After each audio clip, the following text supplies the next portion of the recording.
If we do have areas of disagreement, for example, how best to support our allies, our partners, would you agree that a healthy discussion with members of this committee would still be valuable? Senator, I have not been involved with NWC meetings to this point, and it is something that, if confirmed, I would look forward to engaging on. In halls where duty echoes deep, the senators their vigil keep.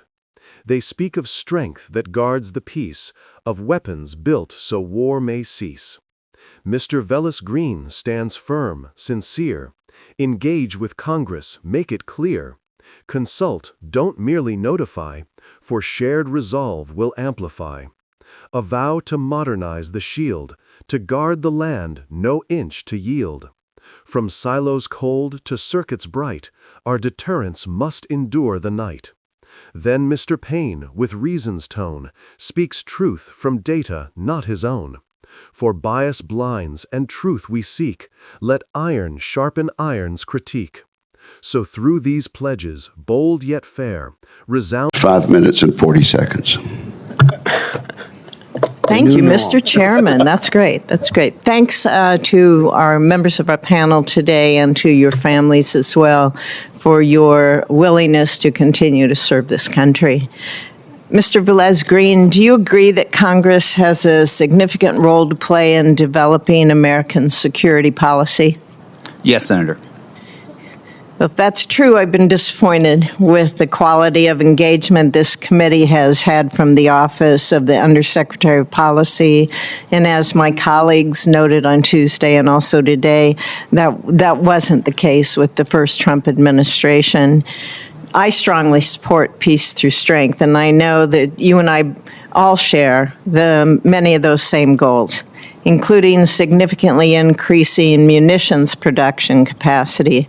Mr. Velez Green, do you agree that meaningfully engaging with Congress is necessary for the department to ultimately receive the authorities and the funding that are needed to implement peace through strength?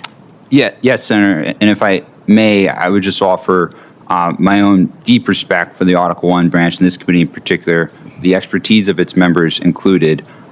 This was something I believe that the chairman referenced as well. I'm very cognizant of the distinction between notifications and consultations. Okay, thank you.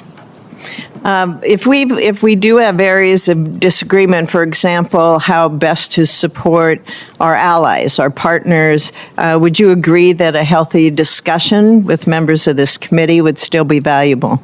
Yes, Senator. And if you agree with all this, what steps would you take as the deputy to improve the quality of engagements between policy and this committee? Senator, thank you. I do recognize. Speak a little. I'm sorry for that.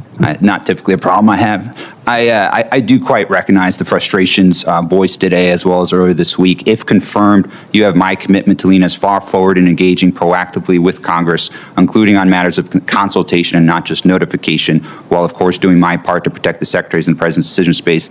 That is something that I recognize to be valuable for all the reasons that you described, Senator, as well as personally having been on the receiving end of having difficulty getting information when I was staffing a member on this committee. Thank you. You Have my commitment to this effect. We've seen years and years of underinvestment and I think short-sighted decision-making in the United States, and the country is now faced with the reality that we must modernize all aspects of our nuclear deterrent forces simultaneously.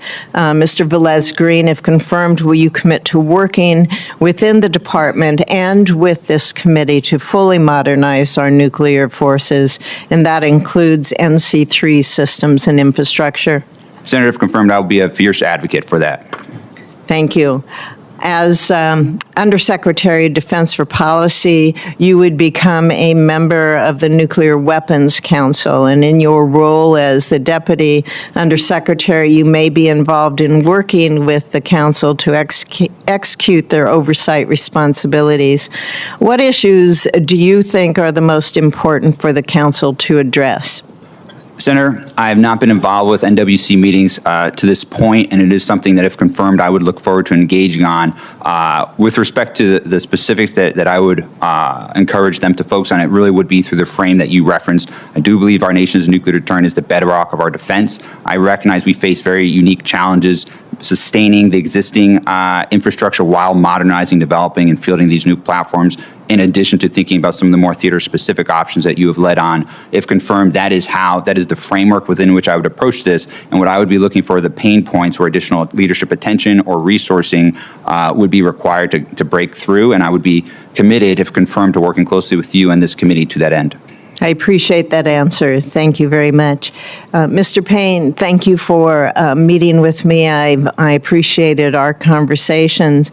I was encouraged to hear in your opening remarks that your top priority will be to focus CAPE on independent analysis. Why do you think that's so important? Senator, I thank you very much as well for the opportunity to meet with you, and I appreciated our conversation.